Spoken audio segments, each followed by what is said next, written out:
As you sit here 15 years after you've started this journey, um, talk a little bit about the growth of Dom and this path that you've taken and how I know you're proud of it.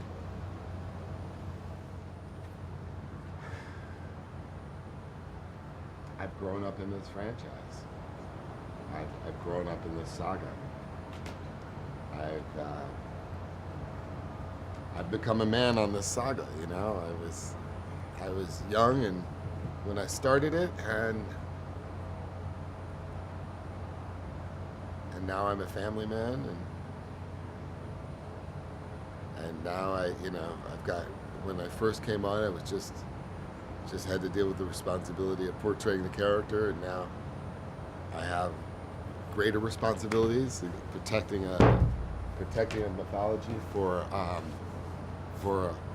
a global audience. Yeah, I hope I've become more precious about things, more precious about my relationships with people, more protective of them. And I want to do significant work. I don't need to just work. So if I'm going to do it, as you know firsthand, I go 110,000% in, and I do it with my heart, and I do it with my soul. I think separates Furious 7 from the 6 that have come before. A certain emotional maturity throughout the picture, time that's allotted to, in this story, time that's allotted to just relationships, like the Dom and Letty relationship, uncovering the past. I think there are more metaphors in this Fast and Furious than any of the other Fast and Furiouses. It feels mature in a certain way, and I think it's a full experience. And it's so rare to have a complete, full experience when you see movies nowadays. And that's one of the coolest things about this film, that nothing's left on the table. You get it all. You get everything. And you get it with guys that you've known and grown. The audience has grown up with their characters. The audience has grown up with their characters. You were there Monday night when I went to present the first screening back in California. And you were there when I got emotionally choked up just looking at Paul. And you were there when the fans in the audience yelled out, "We're with you, we got you, we love you," and you got family here, Vin. What's better than that? You can get all the accolades in the world, but what's better than having your audience feel as though they are your family and they are your support system?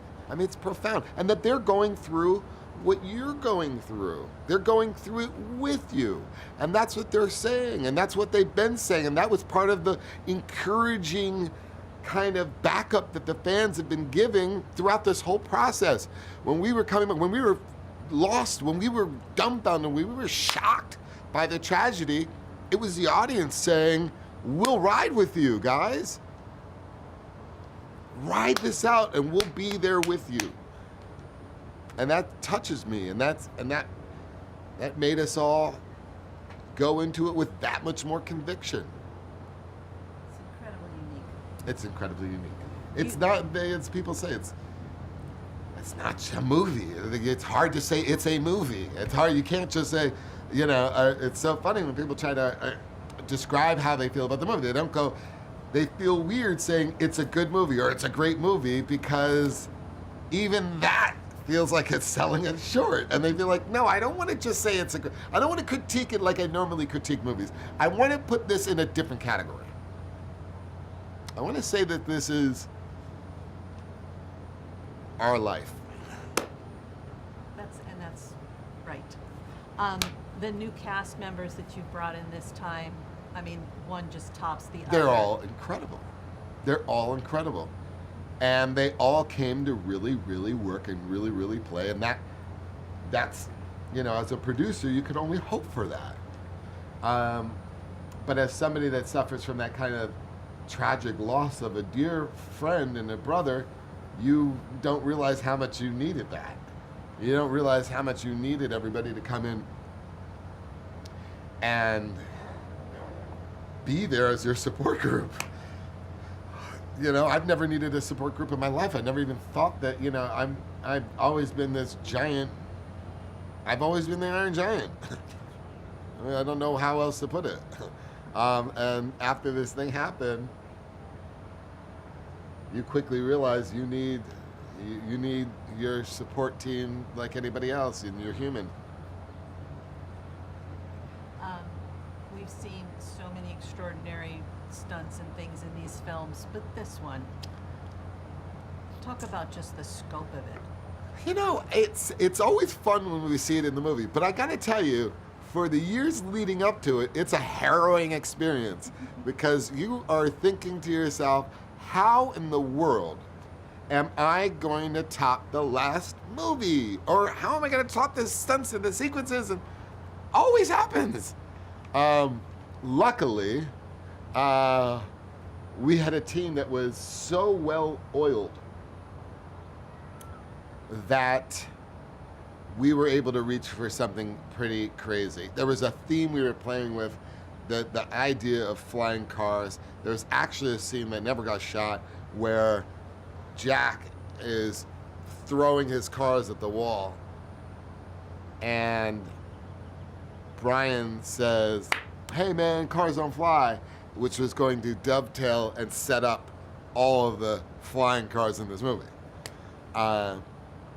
So it's a testament to a great team. It's a testament to a great studio that's been so supportive and willing to back up these insane ideas.